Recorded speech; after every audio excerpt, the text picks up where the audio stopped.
So U Street may be known for its nightlife, but there's a new event in town celebrating the day life of the area too. Join U Street Main Festival for the first ever Camp Cardozo, a health-centered, family-friendly festival. It's all happening on Saturday, July 20th from 11 to 3. The day will have fun workout classes, games, go-go music, of course, and obstacle courses. And make sure to stick around for the Foamboree Foam Party. It's all being put on by the beloved local community engagement nonprofit, District Bridges. So check it out at districtbridges.org/events/camp-Cardozo.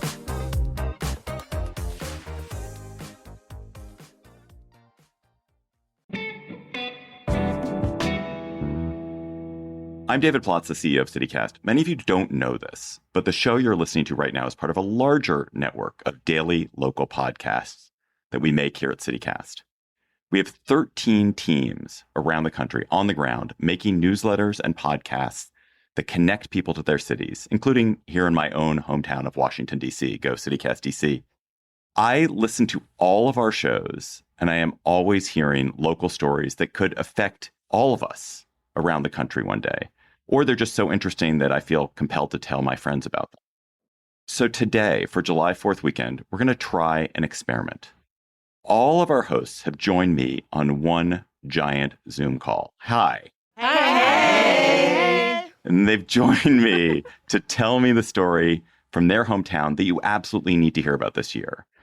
The story that could have consequences for your city in the next year, from the Tesla tunnels fiasco in Vegas to the end of cash bail in Chicago, from Salt Lake City's unbelievably grandiose Olympic schemes to Portland's failed experiment to decriminalize drugs. I'm David Plotz, and in this very special July 4th weekend episode of CityCast, here is what the entire country is talking about.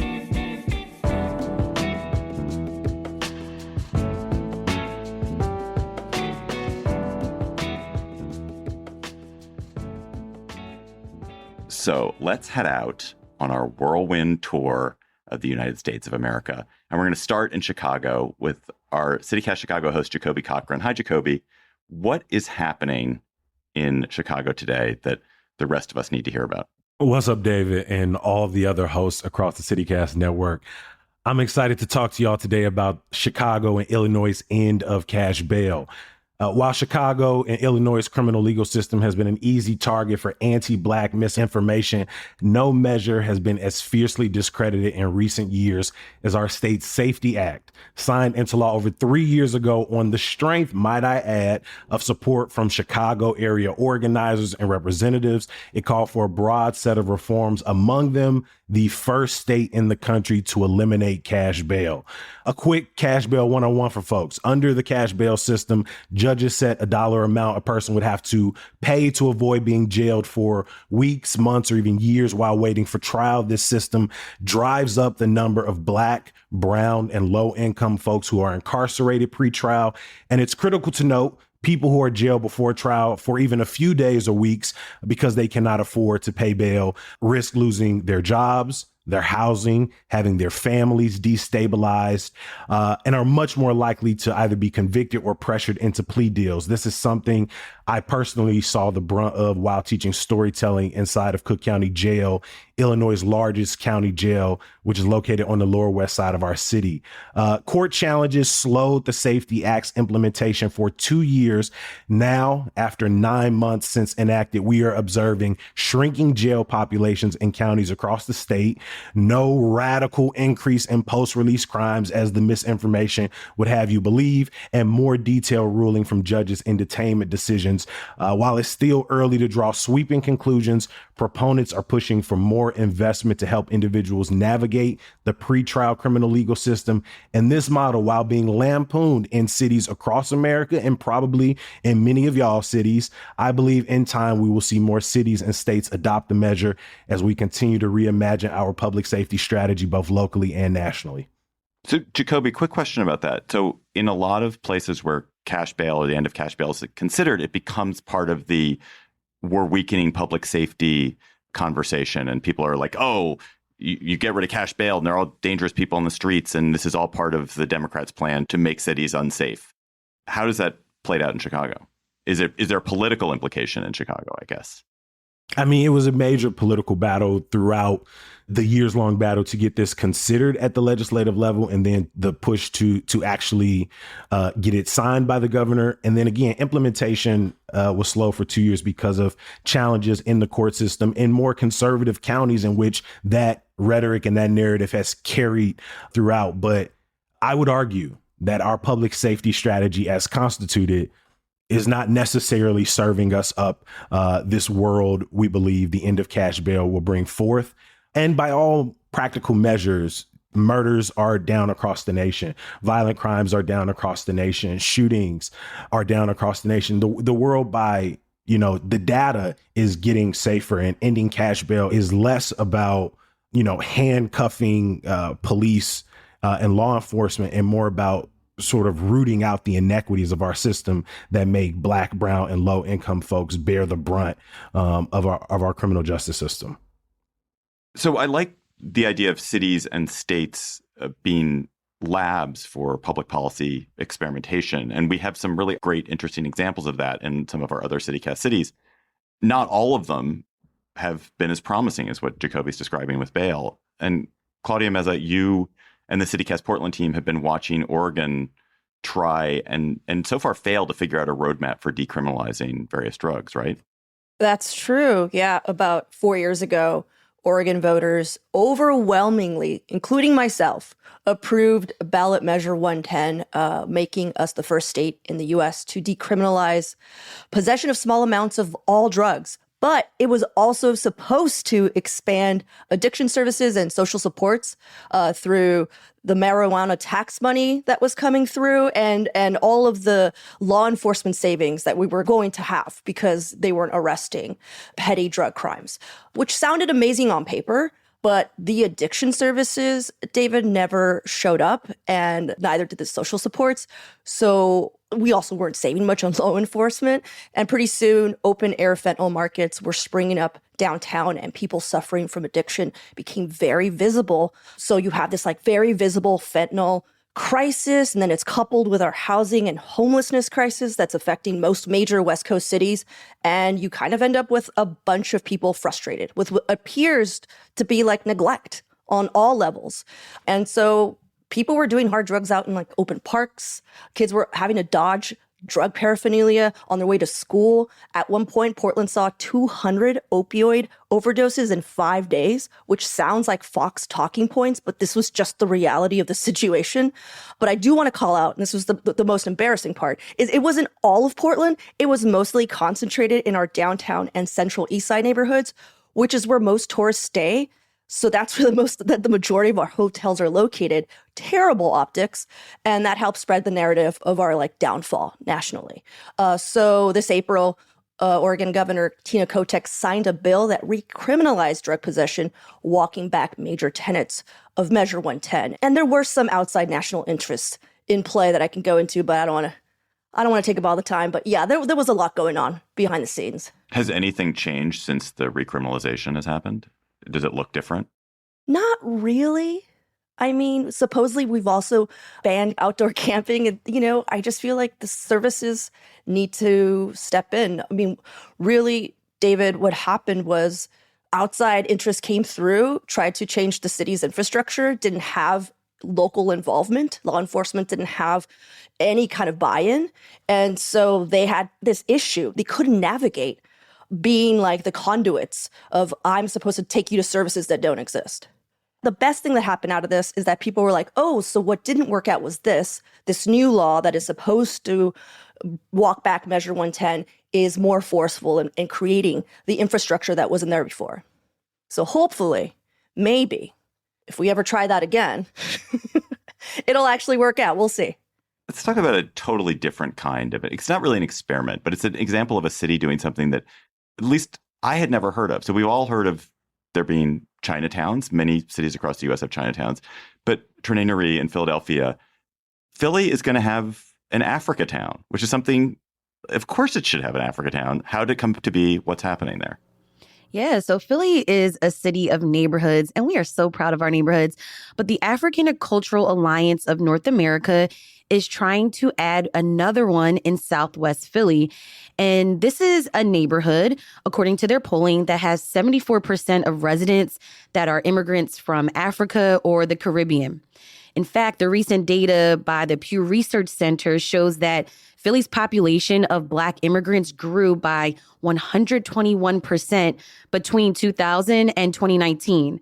And the founder says that Philadelphia has been a very welcoming city, other than many other cities. I'm sorry, y'all. And that's where they found their niche. So as a part of this Africatown vision, organizers have done things like launching Africatown Restaurant Week last year, which spotlights a dozen African restaurants to help people get, more familiar with African cuisine. They've done some fundraising. And what is really notable is that they have a goal of creating an African center. And this is going to be a $23 million community center, restaurant, health clinic, daycare, and office space. And construction is expected to start soon. So I'm really excited. I really loved watching this project unfold. And I would love to see more cities, especially those with big immigrant populations like ours, look for opportunities to celebrate more cultures in permanent ways like this and develop Africatowns of their own. Do you and your neighbors, do you hear people talking about Africatown? Or has it become a term that people use yet? Because that's when you know it's made it. Right. I think we need more awareness, and I think we'll get there, similar to Center City, Brewery Town, Fish Town. We'll get there. But yeah, I'm looking forward to this. Let's go across the state to another experiment that has gone kind of in a weird direction. What has happened to the self-driving cars of Pittsburgh, Pennsylvania, Megan Harris? Yeah, I just think the way this is shaken out is not at all what our city and county leaders expected it to do. So just a few years ago, we had tech companies flooding into town, and Pittsburgh has this reputation as nurturing a lot of our tech community anyway. We like to think of ourselves as sort of a Midwestern Appalachian Silicon Valley, but we had as many, I think, as 6 companies with permits to test in our city. 3 or 4 of those were rolling around the exact same neighborhood all at the same time. They even got state law changed to be able to test these cars in different places with different levels of accessibility. So literally no one in the car, it's driving itself. And there was this message that abounded that if self-driving could prove itself in Pittsburgh, that it could do it anywhere. I actually got to see it even in a past life because I briefly worked for one of these companies in their comms department. But even for regular people, it was like such a nice idea.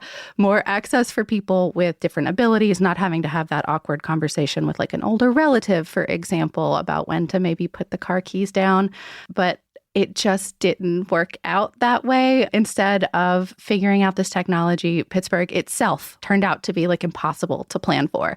So it was our hilly topography, our up and down climate, our weird triangular traffic patterns. We have a neighborhood literally called the Golden Triangle.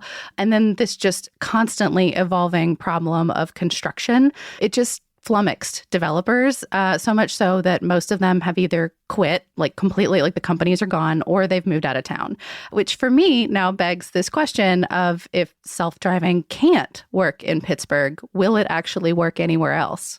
Didn't you say, Megan, and not to put you on the spot here, Raheel, that Houston is now where they're testing?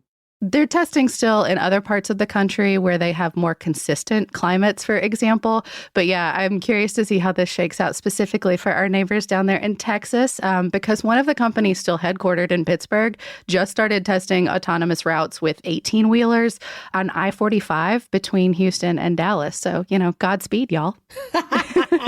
Yeah, that's going to be our problem now down in Texas. And they are actually resuming self-driving cars here in Houston. But there's going to be a driver there for the first few weeks. And then we'll see if it can resume to just the robots. Yeah, they tried it in Austin and it did not go well at all. There was like at one point during the city, there was something, I think it was like 40 car pile up where they all were in the same place at the same time.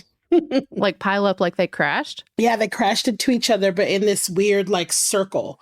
They were all just bunched up and they couldn't back up. It was amazing. It's like a mating ritual. Yeah, one of the Pittsburgh companies may or may not have been operating in Austin as well. So might have been us. I don't know. All right, so speaking of transit experiments gone awry in funny ways, let's go to Las Vegas, where Elon Musk and the Boring Company have the Tesla tunnels. David Figler and Sarah Lohman, what is that mess, the Tesla tunnels? What is it, and why is it amusing? Yeah, so why is it amusing?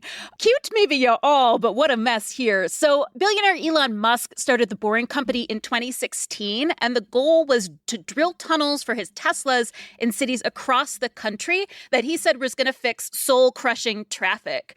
So our city and county officials signed on, and the project started in 2019 as the Loop, which connects the different halls of the Las Vegas Convention Center.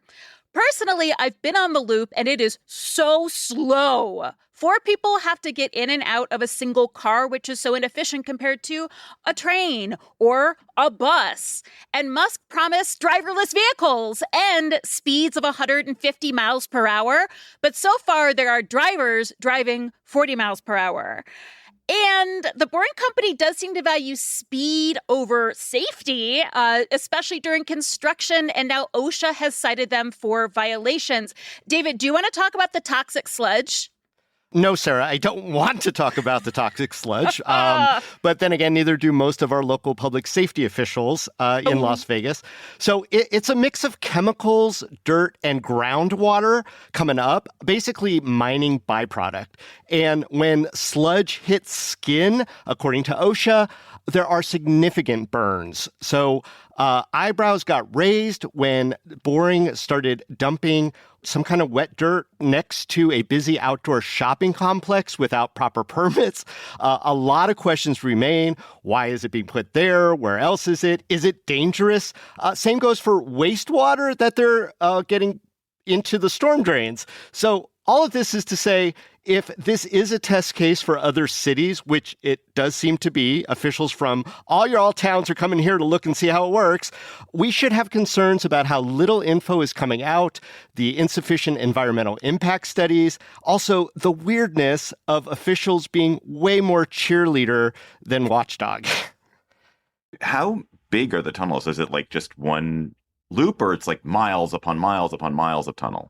Currently, it's just one loop that also connects to the monorail and to one casino. But he has been buying and looking into other land to expand the tunnels throughout the city. Anything that connects to a monorail is intrinsically seems doomed. Our poor monorail. We love it so. We're a living Simpsons episode every week. This is Bridget in DC. When I was in Vegas for a CityCast meetup, I took the Hyperloop.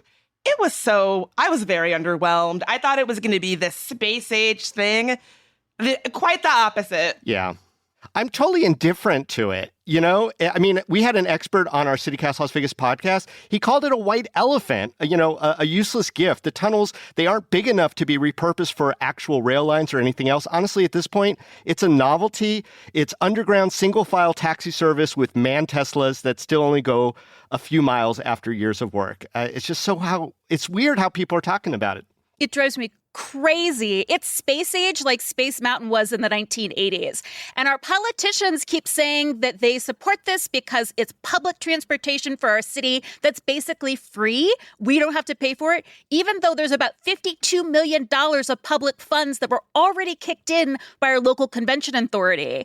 And it's not public transportation. It's highly privatized. I can't see Musk offering discounted rates for students and seniors. So you just heard from Bridget Todd, who's the host here in Washington, one of our co-hosts in Washington. And Bridget and I, because we both live in D.C., were affected by this next thing that she's going to talk about every day, which is D.C. a couple of years ago voted to abolish the tipped minimum wage, which now requires restaurants eventually to pay a full minimum wage to all employees. And it is mayhem. It is so confusing to eat out at a restaurant these days, right, Bridget? It is so confusing. So folks in D.C. overwhelmingly voted to gradually phase out the tip minimum wage for restaurant staff by 2027. And David, can you guess who has not been real happy about this turn of events? I mean, every diners, people who work at restaurants, people who own restaurants, people who have been to a restaurant. It's not even restaurants. Like sometimes you'll go to a non-restaurant and it'll happen. It's so confusing. It is so confusing. So now, you go out for a nice meal, you're feeling good, you're full, you're having a good time. You get the bill, you open it, and you're like, what is this surprise service charge that I don't know anything about? I don't know what it is. So Now, all of these surprising and sometimes completely inscrutable fees have started showing up when you get your bill. I've seen them called service charges. I've even seen them called like wellness charges or fair wage fees, which is my least favorite. There could be anywhere from an 8 to 20% charge on the top of your bill that sometimes the restaurant will say is decidedly not the tip. So are you meant to tip on top of that service charge? If the service charge is not a tip, what exactly is it? Like, where exactly does it go? It's confusing. It's crazy making, not to mention awkward, right? So like, what's a diner to do? Now, the law says that these fees are meant to be prominently disclosed to diners with language describing exactly how the fee is used, who it goes to. But this does not always happen, and it's created so much tension between everybody, servers, restaurant owners, and diners. DC has really become kind of a test case for phasing out the tip minimum wage. And as more and more states are thinking about doing the same, I think that this kind of chaos and confusion when you go out to eat could be coming to your state too. If states don't take initiatives to like create clear, comprehensive guidelines for how it can be rolled out and then enforce them when they are not followed in that way, I think that this kind of chaos is the kind of thing that like it will keep people from going out to eat. It will keep people from going out to restaurants. This is Jacoby in Chicago, and last October, we passed here in Chicago to end our sub-minimum wage, and on July 1st, it went up by 8%. It won't reach the actual minimum wage until 2028, but the Illinois Restaurants Association is the loudest opponent and is the reason that it went from getting phased out over 3 years to 5. And we are starting to see those service charges pick up, but I think it will only get worse as the years go on. But the restaurant industry is the largest employer for Chicagoans aged 16 to 24. So it's a big deal in our city as well. In a way, this phase-in, I feel like, Bridget, is the problem itself, which is that had they just jumped it, it would have been very awful and terrible for restaurants if they had just jumped it at one moment. But because they're phasing it in over several years, people are just so unsure about what's going on. And it's not even clear what the workers are getting or what they're not getting. And if it had just gone from one state to the other state, it would have been a terrible month or two. But then everyone would have been like, okay, this is the new normal. But it's this in-betweenness is awful. Yeah, I mean, I'm no expert, but I completely agree. And I think the awkwardness and tension, if you've gone out to dinner in DC recently, you have felt it, where you have to call the server over and you're like, what is this charge? Is it your tip? It's awkward for you. It's awkward for the server. And it's like this oscillation between feeling guilt, like not wanting to look like a pinch penny who's not going to tip, but also not wanting to feel like you're getting taken for a ride by a restaurant.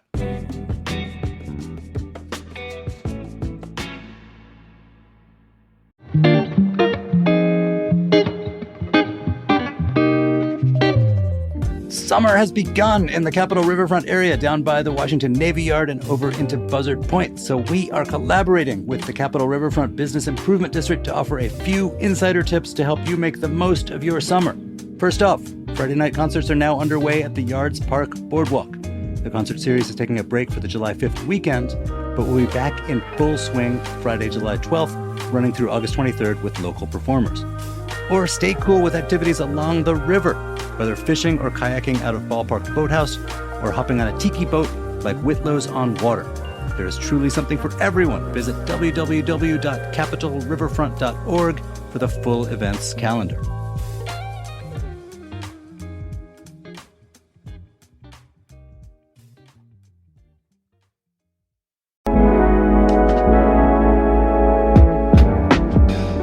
Local businesses are the lifeblood of a community.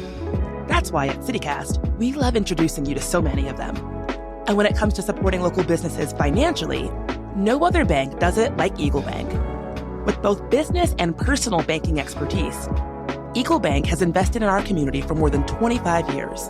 They know the people, the culture, the history, the challenges, and most importantly, they believe that lifting local businesses and nonprofits lifts everyone who lives here. And isn't that the kind of bank you want behind your business? Become an Eagle Bank business client and you'll partner with a dedicated local banking expert. And because they know our market so well, they also know your customers and your competition and can tailor individual financial products and services that drive results. They're straightforward and transparent, always a phone call away. And they're fast decision makers, so you won't miss out on opportunities. The health of our communities is tied to our businesses, and Eagle Bank believes in doing all they can to keep local businesses soaring.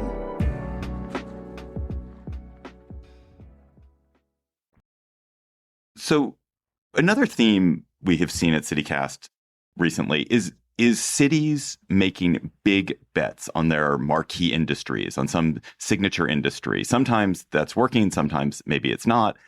And I want to start with Ali Vallarta in Salt Lake, where sports and outdoor living are central to the city's identity. And Ali, if I am reading this right, you guys are proposing to be the permanent host now of the Winter Olympics. Is that right? Kind of, David. So Salt Lake is almost certainly hosting the 2034 Winter Olympics. The announcement is going to be made this July during the Summer Olympics in Paris. Full disclosure, my opinion is that this is not good for our city, but I lost. All you other cities might be surprised to hear that, because I do think, like, nationally and even globally, the Olympics, we all agree they're fun to watch, but very few cities want them in their backyard. The thing about Salt Lake is that 2002 still echoes in our imagination. The games were profitable, which is kind of unheard of. It also gave rise to Mitt Romney as a national figure. You're welcome. And the big case for 2034 is that we already have the infrastructure.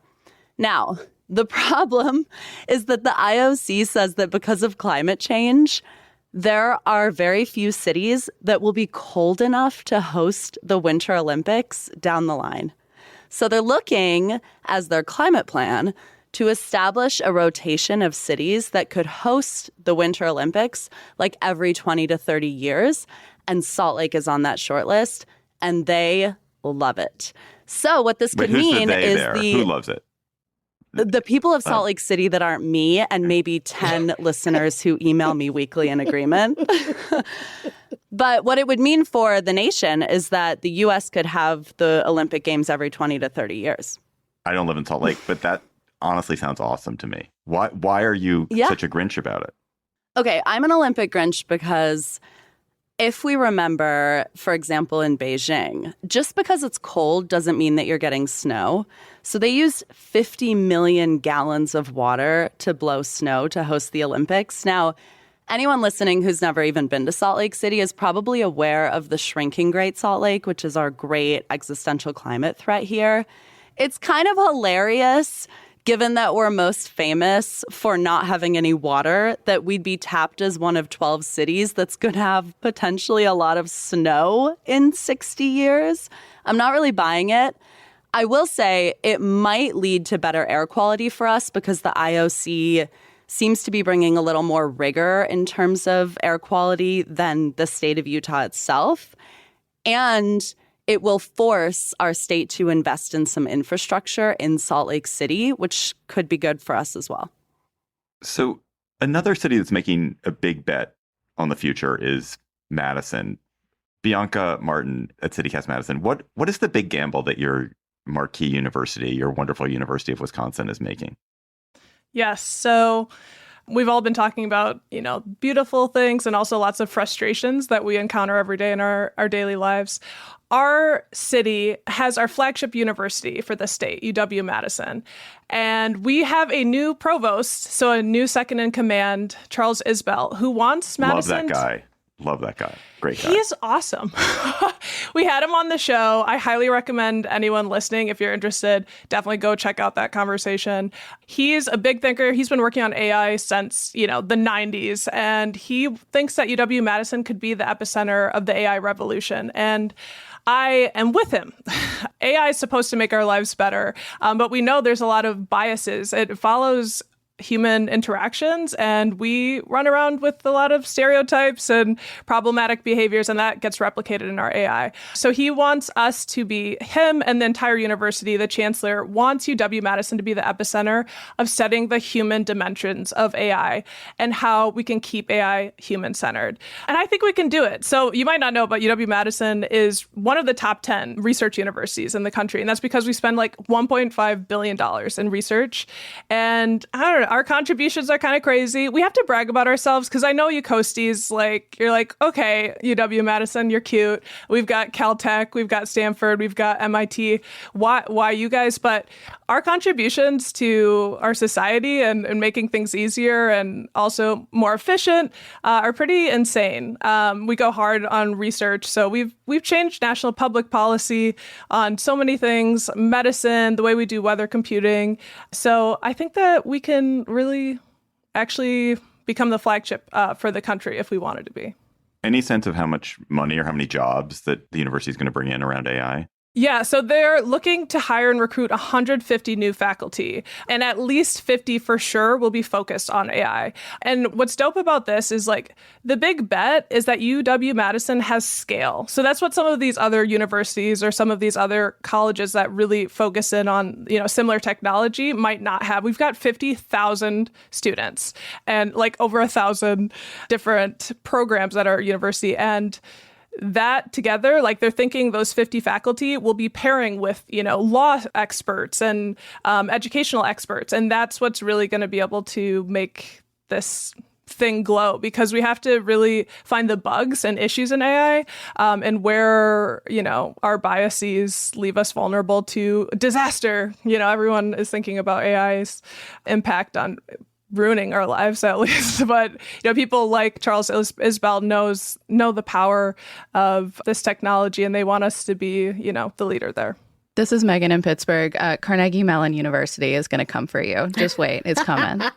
I believe that. I've seen Carnegie Mellon, but we could partner. Also, I wanted to say, like, for all y'all listening, we do have new jobs, so come our way. If you are at Carnegie Mellon, UW-Madison might be interested in you. Whoa. Madison out here poaching. Madison's poaching. All day. So in Austin, one of our newest shows is in Austin, CityCast Austin.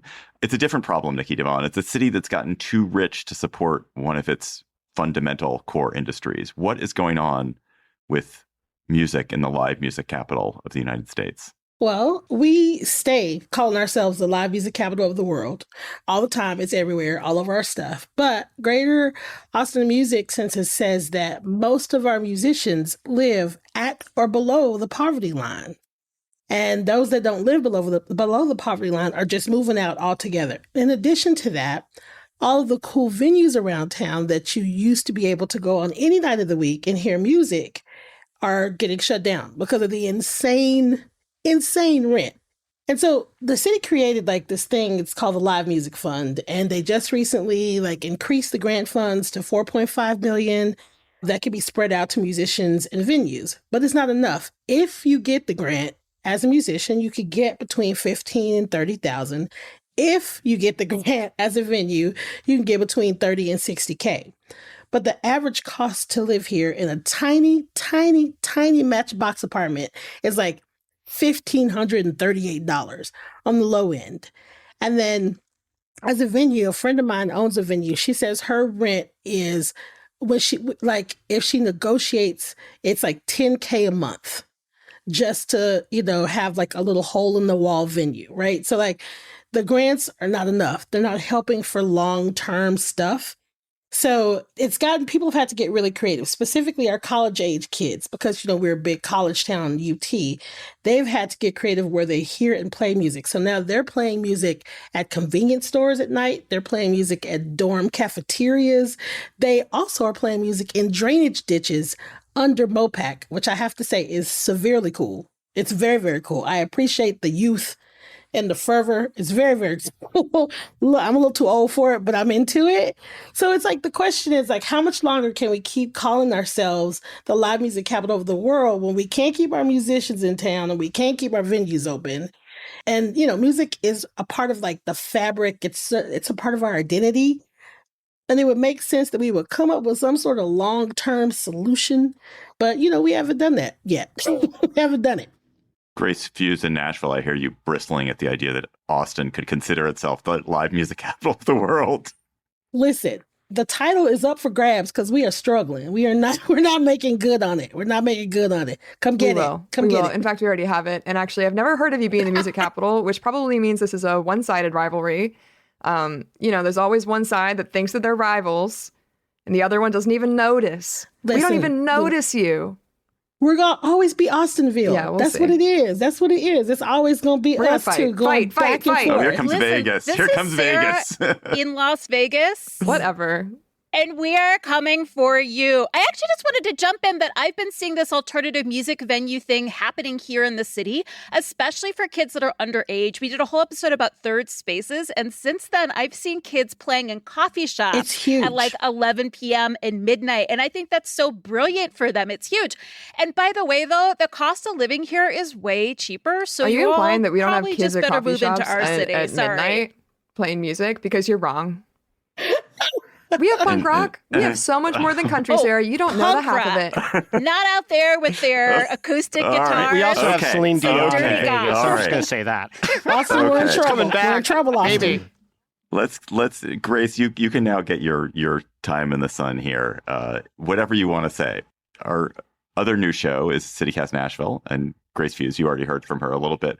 But you guys in Nashville have bet insane amounts of public money on a stadium. What is up with that? Yeah, so I know I was just fighting about us being Music City, but we are about to be Football City, which is maybe not a good thing. We're getting a new stadium it depends who you ask, but we're getting a new stadium for the Titans that broke ground in February. Originally, the concept here was that the new stadium was going to be a cost-saving thing for taxpayers, which is a brilliant rebrand, basically because they were saying that Nissan Stadium needs renovations. And originally, they said that those renovations were going to cost $500 to $600 million for taxpayers. Conveniently, the Titans got their own consultant who said it was actually going to be $1.7 billion for the renovations, which means it's so much cheaper to get a new stadium entirely, which is going to be paid for by a neighborhood that doesn't exist yet, which we will also be paying for in the East Bay development. Yes, the concept is this to be cheaper to taxpayers. The concept is that this will bring new revenue, supposedly like $800 million in revenue. It's going to be a dome stadium, so we're going to be like a candidate for the Super Bowl in theory, even though this is, I think, 10,000 fewer seats than the current Nissan Stadium in this new domed one. But again, in theory, we're going to have these like winter stadium tours because we know that everybody likes to schedule their stadium tours in the winter. There was a lot of pushback from Nashvillians, but the coverage has been so inconsistent. The numbers are inconsistent everywhere. It's very confusing. And obviously, there's this threat that the Titans will leave, which kind of overrides for some people the idea of all these taxes. Again, conveniently, the Titans' current lease runs out in 2029. So there's this push. In fact, the Titans already left Houston. They were originally the Houston Oilers. So Bud Adams, his daughter is now the owner of the Titans. He left Houston for the similar threat of we want a new stadium, and they didn't get it. Now he's trying the same thing here, and it is working. So a lot of other cities are trying to make new stadiums for NBA teams, NFL teams, MLB teams, something to look out for so you don't get taken advantage of. Do you feel, Grace, that you are in the minority in being skeptical of this, and most people are just like, bring it. We want the Titans. We love having them here. No. Actually, Vanderbilt did a study that said that 56% of people think we're going in the wrong direction with this. So no, I think there's at least a slight majority, although again, I think people either lose track of it or care more about the Titans being here than they care about these taxes that you don't even notice are going up because it's concealed and all this other stuff. This is the billionaire stadium playbook. Ask for a stadium, threaten to leave, get the money, and then do nothing with it but building an eyesore that doesn't lead to more wins. Right now, Chicago is considering a $4.2 billion plan for the Bears to get a new stadium on the lakefront, which conveniently comes after they threaten to move to Arlington Heights. And now the White Sox are doing the same thing, saying, hey, we will leave and maybe go to Nashville if y'all don't give us exactly what we want, which is more money and more land. And you know what you're going to get? The worst start in White Sox history out the gate.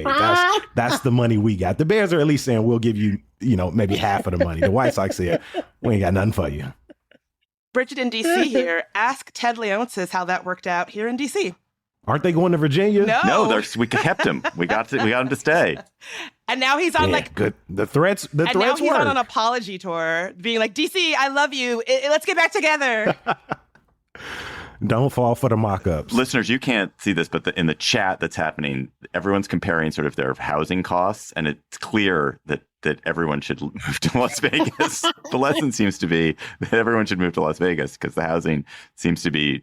And I'm in the middle of home buying now, which is an absolute nightmare, but it's not as much as a nightmare as in y'all cities for sure.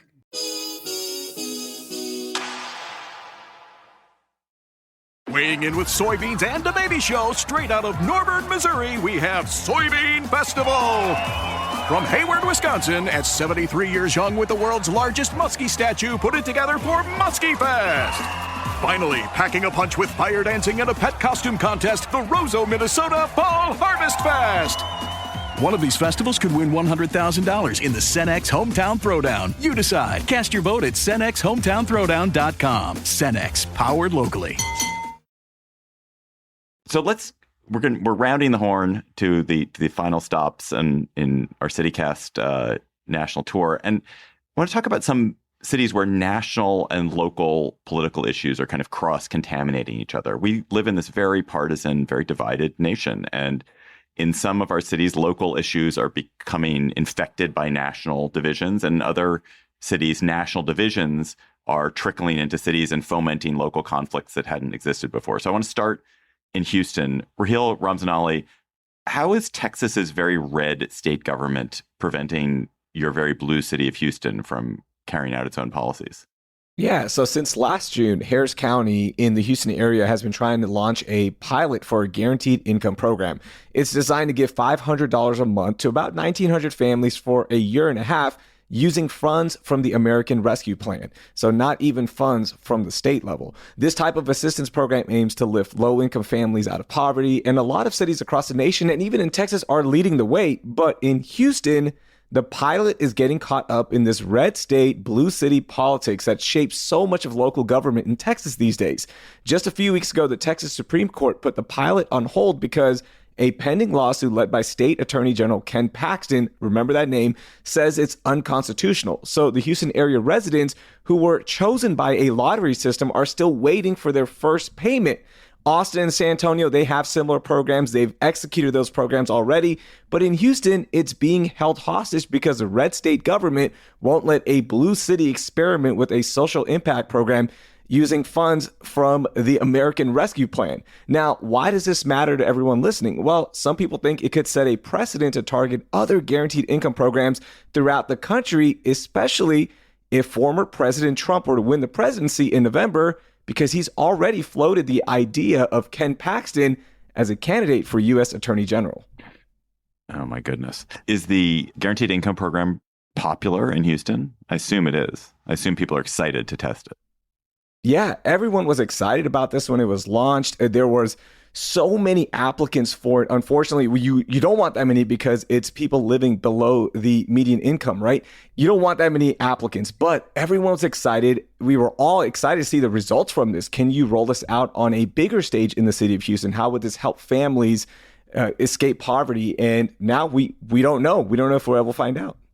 Lindsay Van Allen, you live in Boise, which, like Houston, is a relatively blue city in a very red state. And you're beginning to have a burgeoning healthcare crisis in Idaho because of the abortion policies in the state, right? Absolutely. Yeah. Idaho is losing doctors in this post-Roe world. And really, it could have implications for everyone. So just a little history, Roe v. Wade fell 2 years ago. And since then, Idaho has instituted one of the strictest abortion bans in the country, and it has no exceptions for health of the pregnant person or health of the mother. So if you want to really see how bad can it get in a post-Roe world, just take a look at Idaho. Our maternal mortality rate has more than doubled, and almost 1 in 4 OBGYNs has left the state since the Dobbs decision. That's an incredible stat. Do you know how many that is? How many OBGYNs there are in Idaho? And how many have left? We started with approximately 221. We're down to about 175 as of the time of that study, and that was more than 6 months ago. So it's just getting worse. And we already had one of the worst doctor to patient ratios in the entire country. And are women seeing impacts on their health that you can tell already? Oh, absolutely. Absolutely. We have had 3 healthcare centers completely stop providing OBGYN care. So Bonner Health in Sandpoint, Idaho, Valor Health in Emmett, and West Valley Medical Center in Caldwell. So women and pregnant people are having to drive almost an hour to get healthcare. And as someone who used to work in healthcare, if you have a pregnancy emergency, if you have a labor emergency, seconds count. And so if you're having to drive 45 minutes, 50 minutes, where your local hospital was only 5 or 10 minutes away, that can be a life or death difference. And is that affecting you in Boise as well? Or is this mostly affecting the more rural areas of the state? Oh, it absolutely is affecting Boise because Boise is kind of the hub of healthcare in the state. And so if something's going wrong, patients will come to Boise. And from Boise, a lot of them are having to be life flighted to states like Utah, which has significantly better healthcare when it comes to abortion than Idaho does. The amount of emergency life flights that pregnant people have needed in the past year has gone up 6 times. Wow. So we have reached the end of our journey, and we're now in downtown Denver, hanging out with Bree Davies. Bree, how is some hateful anti-LGBTQ rhetoric splitting the Colorado Republican Party? I know. I feel like I have the most epic bummer topic here, but I will say, just to preface this, Colorado is pretty progressive, right? We're known for having weed legal for a decade. We decriminalized magic mushrooms. Our gay governor has consistently worked to enshrine abortion access in our state constitution. It's something that it's just a given here, but we still have this very prominent GOP. And in June, which is Pride Month, as everyone knows, the chairman of the Colorado GOP, Dave Let's Go Brandon Williams, just to let you all know, this is a man that tried to sue the Secretary of State for not letting him put Dave Let's Go Brandon Williams on the ballot. Wait, oh my God. I thought that was just some kind of like joke you were making about how right-wing he was. No. He literally calls himself Let's Go Brandon. He calls himself Dave Let's Go Brandon Williams and wanted people to vote for him as such. But he, during June, he sent out this email under the guise of the Colorado GOP. He's the chairman, saying that the LGBTQ community were, quote, godless groomers in our society. And the email included an image of Jesus with laser eyes that said, quote, God hates flags. So someone giving a big wink to the Westboro Baptist Church and their famous homophobic slogan, which I will not repeat here. But the email just caused sort of a big stir within the political party itself. And it's just part of this growing divide that we're seeing between sort of the MAGA Republicans and these more old school conservative Republicans. And I will just say we have a really interesting more conservative base here, especially in rural areas where these guys are almost libertarian leaning and that like some of them support abortion, for instance, because it's a cost saving measure. So this sort of side of the MAGA side has just really come out really strong. I think most folks will know across the country, a congresswoman from here, Lauren Boebert, and she's part of this MAGA faithful. But this particular move by Dave Williams really pushed, I think, the old school side to their limit. So they were finally like, okay, literally enough is enough. And so there have been some calls from within the more conservative side of the GOP to have Dave Williams removed from his position. There was another higher up in the GOP who was trying to collect signatures to get him removed.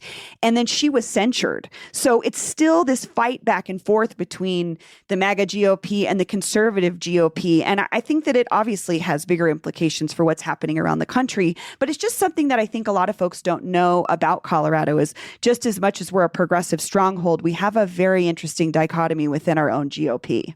I think so many of now that I'm thinking about this, so many of the states that CityCast is in, we have these extremely progressive cities where we have podcasts and newsletters, and then you have countrysides, you have rural and suburban and exurban areas that are so much more conservative. And that conflict is sort of it's one of the fundamental conflicts of the country right now. Is just that conflict. I mean, we've just heard about it in Boise, and it's true in Madison. It's true to a certain extent in Pennsylvania. I mean, it's really astonishing. Yeah. And I think that we just make at least for me, doing the reporting that we've done on the special series on Lauren Boebert, I've gotten to know and understand the GOP a little bit better here. And like I said, there are some folks within rural areas that are actually more progressive than people think that still lean in the conservative side. But this particular issue has really brought that to light because a lot of folks within the GOP are actually rejecting their own party's endorsement because they feel strongly that LGBTQ people should be able to be included in the Republican Party. Y'all, it has been such a treat. I was very anxious about this experiment. I didn't know how it was going to go, but you all have been so delightful. What you're engaged in is so interesting. And I would say to anyone who's listening to this, like if you have friends who live in one of these other cities, a friend who lives in Boise, a friend who lives in Pittsburgh, a friend who lives in Chicago, who isn't listening to its CityCast in that city, let them know, because don't you want them to hear from these wonderful hosts? So thank you all for being such good sports here. You're welcome. Bye. Bye, everybody. Thanks, David. And I gotta get this in here. Go Birds! I'm sorry, Nashville. You can't. You was talking about that. Oh my football goodness! stuff. Trinae literally cannot get through a podcast without hyping the Eagles. I mean, you need a blooper. It's fine.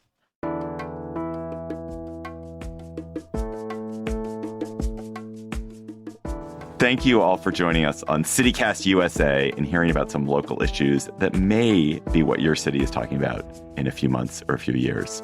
We'll be back on Monday with a regular episode of Your CityCast.